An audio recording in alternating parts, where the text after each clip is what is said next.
ನಮಸ್ಕಾರ, ಎಲ್ರಿಗೂ ಸ್ವಾಗತ. ಇನ್ನೊಂದು ಹೊಸ ವಿಡಿಯೋಗೆ ಎಲ್ಲರೂ ಚೆನ್ನಾಗಿದ್ದೀರಾ ಅಂತ ಅಂದ್ಕೊಂಡಿದ್ದೀನಿ. ಇನ್ನೊಂದು ಹೊಸ ದೆವ್ವದ ಕಥೆಯೊಂದಿಗೆ ತಮಗೆಲ್ಲರಿಗೂ ಸ್ವಾಗತ. ಸೊ ಈ ಒಂದು ಕಥೆ ಆ್ಯಕ್ಚುಲಿ ಆಗಿರೋದು ಬಂದ್ಬಿಟ್ಟು ಗಾರಳಾಪುರ ಅಂತ. ಈ ಒಂದು ಕೊಪ್ಪಳ ಹತ್ರ ಬರುವಂಥ ಒಂದು ಊರು ಗಾರಳಾಪುರ ಅಂತ. ಆ ಸೈಡ್ ಯಾರಾದರೂ ಇದ್ದೀರಾ ಅಂತ ಅಂದರೆ ಗೊತ್ತಿರುತ್ತೆ ಅಂತ ಅಂದ್ಕೊಂಡಿದ್ದೀನಿ. ಸೊ ಈ ಒಂದು ಊರಲ್ಲಿ ನಡೆದ ಘಟನೆಯನ್ನು ನಮಗೆ ನಮ್ಮ ಒಬ್ಬರು ಸಬ್ಸ್ಕ್ರೈಬರ್ ಆದಂತಹ ಮುಸ್ತಫಾ ಎಂಬುವರು ನೀಡಿರುವಂತಹ ಒಂದು ಕತೆ. ಇವರು ಮೂಲತಃ ಬಂದು ಆ ಒಂದು ಊರಿನವರೇ. ಸೊ ಇವರ ಊರಿನಲ್ಲಿ ಇರುವಂತಹ ಒಬ್ಬರ ಕುಟುಂಬದ ಮೇಲೆ ಆದಂತಹ ಒಂದು ಘಟನೆನ ಇವರು ನಮ್ಮೊಂದಿಗೆ ಹೇಳಿರೋವಂಥದ್ದು. ಸೊ ಅದೇ ಒಂದು ಕಥೆನ ನಾನು ಕೂಡ ನಿಮಗೆ ತಿಳಿಸ್ತಾ ಹೋಗ್ತೀನಿ. ಕಥೆನ ಪೂರ್ತಿಯಾಗಿ ಕೇಳಿ, ಹಾಗೆ ನನ್ನ ಅನಿಸಿಕೆನ ನಾನು ನಿಮಗೆ ಈ ಒಂದು ವಿಡಿಯೋ ಕೊನೆಯಲ್ಲಿ ತಿಳಿಸ್ಕೊಡ್ತೀನಿ. ನಿಮ್ಮ ಅನಿಸಿಕೆಯನ್ನು ಕೂಡ ವಿಡಿಯೋನ ಕೊನೆಯಲ್ಲಿ ನನಗೆ ಕಾಮೆಂಟ್ ಸೆಕ್ಷನ್ನ ಮುಖಾಂತರ ತಿಳಿಸ್ಬೋದು. ಸೊ ಕತೆ ಆ್ಯಕ್ಚುಲಿ ಆಗಿದ್ದು ಬಂದ್ಬಿಟ್ಟು ನಾವಾಗಲೇ ಹೇಳ್ದಂಗೆ ಗಾರಳಾಪುರ. ಸೊ ಈ ಒಂದು ಊರಿರೋದು ಬಂದ್ಬಿಟ್ಟು ಕೊಪ್ಪಳ ಹತ್ರ. ಈ ಒಂದು ಊರು ಗಾರಳಾಪುರ ಎಂಬ ಒಂದು ಊರು ಒಂದು ಚಿಕ್ಕ ಊರು ಅಂತಲೇ ಹೇಳ್ಬೋದು. ಅಲ್ಲಿ ಇನ್ನು ಆ ಒಂದು ಹಳ್ಳಿ ಕಡೆ ಯಾವ ಥರ ಇರ್ತಾರಲ್ಲ ಕಾಡಿನ ಜನರು, ಸೊ ಅದೇ ಥರ ಇರುವಂತಹ ಒಂದು ಊರು ಅಂತಲೇ ಹೇಳ್ಬೋದು. ಸೊ ಅದೇ ಒಂದು ಊರಲ್ಲಿ ಏನಿಲ್ಲ ಅಂತ ಅಂದ್ರೆ ಒಂದು 10-12 ಮನೆ ಇರ್ಬೋದೇನೋ ಅಷ್ಟೇ. ಸೊ 10-12 ಮನೆಯಲ್ಲಿ ಸರಿಸುಮಾರು ಒಂದು 30-50 ಜನ ಅಂತ ಇಟ್ಕೋಬೋದು. ಮಿನಿಮಮ್ 30 ಜನ, ಇಷ್ಟು ಜನ ವಾಸಿಸಿರುವಂತಹ ಒಂದು ಊರು, ಚಿಕ್ಕ ಊರು ಅಂತಲೇ ಹೇಳ್ಬೋದು. ಅದರಲ್ಲಿ ಒಂದು ಕುಟುಂಬದವರ ಮೇಲೆ ಆದಂತಹ ಒಂದು ಘಟನೆ ಅವ್ರು ನಮಗೆ ಹೇಳಿರೋ ಅಂಥದ್ದು. ಆ ಒಂದು ಕುಟುಂಬದವರ ಹೆಸರನ್ನ ಎಲ್ಲೂ ಕೂಡ ಇವರು ಹೇಳಿಲ್ಲ.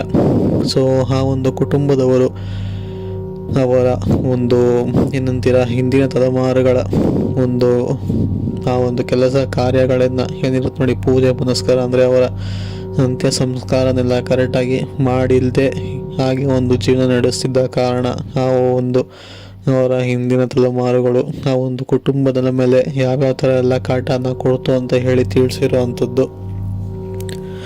ಹೀಗೆ ಅವರ ಹಿಂದಿನ ತಲೆಮಾರುಗಳು ಅಂತಂದರೆ ಒಂದು 3 ಆತ್ಮಗಳು ಒಂದೇ ಕುಟುಂಬದ ಮೇಲೆ ಕಣ್ಣು ಹಾಕಿರೋ ಅಂಥದ್ದು. ಹೀಗೆ ಅವ್ರು ಅಂದ್ಕೊಂಡ ಯಾವ ಕೆಲಸನೂ ಸಹ ಕೈ ಹಿಡಿತಿರ್ಲಿಲ್ಲ. ಯಾಕೆಂತಂದರೆ ಈ ಒಂದು ಶಕ್ತಿಗಳಿದ್ದ ಕಾರಣ. ಸೊ ಇವರು ಏನೇ ಅಂದ್ಕೊಂಡ್ರು, ಜೀವನದಲ್ಲಿ ಏನೇ ಮಾಡಬೇಕು, ಈ ಒಂದು ಊರನ್ನ ಬಿಟ್ಟೋಗ್ಬೇಕು ಅಂತ ಅಂದರೂ ಸಹ ಅವ್ರ ಕೈಲಿ ಆಗ್ತಿರ್ಲಿಲ್ಲ. ಏನೋ ಒಂದಾಗಿ ಅದೇ ಊರಿನಲ್ಲಿ ಉಳ್ಕೊಬೇಕಾಗಿತ್ತು.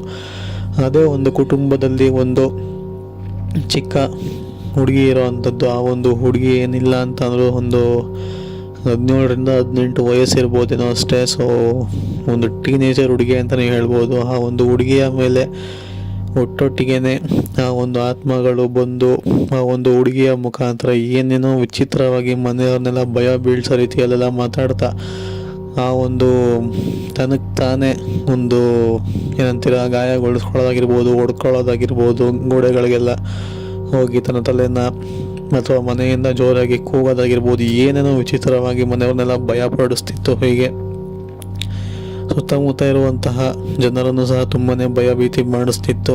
ಸೊ ಈಗಿನ ಕಾರಣ ಕೆಟ್ಟ ಘಟನೆಗಳೆಲ್ಲ ನಡೀತಿದೆಯಲ್ಲ ಅಂತ ಕೇಳಿ ಒಂದಿನ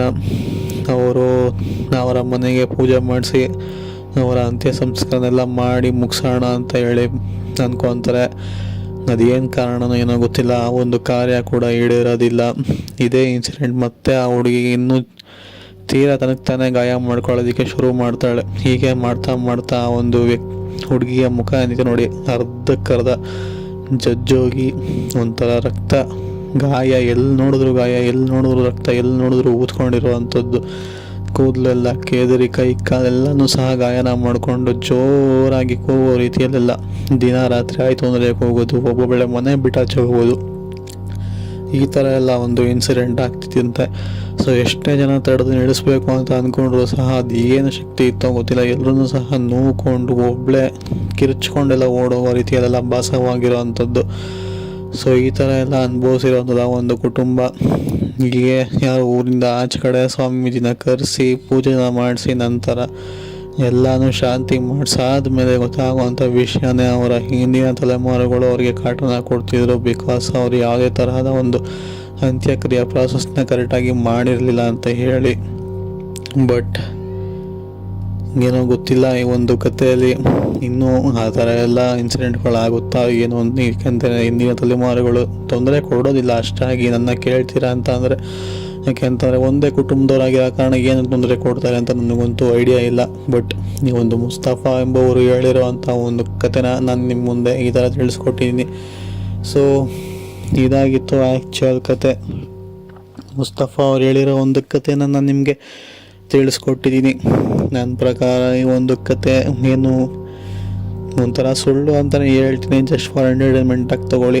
ಯಾರೂ ಸಹ ಆ ಥರ ಎಲ್ಲ ತೊಂದರೆ ಕೊಡೋದಿಲ್ಲ. ಅದು ಒಟ್ಟೊಟ್ಟಿಗೆ ಮೂರು ಆತ್ಮಗಳೆಲ್ಲ ತೊಂದರೆ ಕೊಡೋದಕ್ಕೆ ಸಾಧ್ಯನೇ ಇಲ್ಲ. ಜಸ್ಟ್ ಆಸ್ ಅನ್ ಎಂಟರ್ಟೈನ್ಮೆಂಟ್ ತೊಗೊಳ್ಳಿ ಅನ್ನೋ ಕಥೆನ ಕೊಟ್ಟಿದ್ದಾರೆ, ನಾನು ಕೂಡ ನಿಮಗೆ ತಿಳಿಸ್ಕೊಟ್ಟಿದ್ದೀನಿ. ಹಾಗೆ ನನ್ನ ಅನಿಸಿಕೆ ತಿಳ್ಕೊಂಡಾದ್ಮೇಲೆ ನಿಮ್ಗೇನು ಅನ್ನಿಸ್ತು ಈ ಒಂದು ಕತೆ ಅಂತ ಹೇಳಿ ಕೂಡ ಕಾಮೆಂಟ್ ಸೆಕ್ಷನಲ್ಲಿ ಕಾಮೆಂಟ್ ಮಾಡಿ ತಿಳಿಸ್ಬೋದು. ಸೊ ಇದಾಗಿತ್ತು ಇವತ್ತಿನ ವಿಡಿಯೋ. ಈ ಒಂದು ವಿಡಿಯೋ ನಿಮ್ಗೇನಾದರೂ ಇಷ್ಟ ಆಗಿದ್ರೆ ವಿಡಿಯೋಗೆ ಈಗಲೇ ಒಂದೇ ಒಂದು ಲೈಕ್ ಮಾಡ್ಕೊಳ್ಳಿ. ಹಾಗೆ ನಮ್ಮ ಯೂಟ್ಯೂಬ್ ಚಾನಲ್ನ ಇನ್ನು ಯಾರು ಸಬ್ಸ್ಕ್ರೈಬ್ ಮಾಡಿಲ್ವೋ ಈ ಕೂಡಲೇ ಚಾನಲ್ನ ಸಬ್ಸ್ಕ್ರೈಬ್ ಮಾಡ್ಕೊಳ್ಳಿ. ಹಾಗೆ ಬೆಲ್ ನೋಟಿಫಿಕೇಷನ್ನ ಹಾಗೆ ಸೆಟ್ ಮಾಡಿ ಇಟ್ಕೊಳ್ಳಿ. ನಾನು ಯಾವುದೇ ಹೊಸ ವಿಡಿಯೋ ಬಿಟ್ಟರೂ ಕೂಡ ನಿಮಗೆ ಬೇಗನೆ ನೋಟಿಫಿಕೇಷನ್ ಬರುತ್ತೆ. ನೀವು ಕೂಡ ವಿಡಿಯೋನ ಆದಷ್ಟು ರಾತ್ರಿ ಸಮಯದಲ್ಲೇ ನೋಡಿ, ಯಾಕೆ ಅಂತ ತುಂಬ ಚೆನ್ನಾಗಿರುತ್ತೆ ಅಂತ ಹೇಳ್ತಾ ಸಿಗೋಣ ಇನ್ನೊಂದು ಹೊಸ ವಿಡಿಯೋದಲ್ಲಿ. Until then take care, good bye.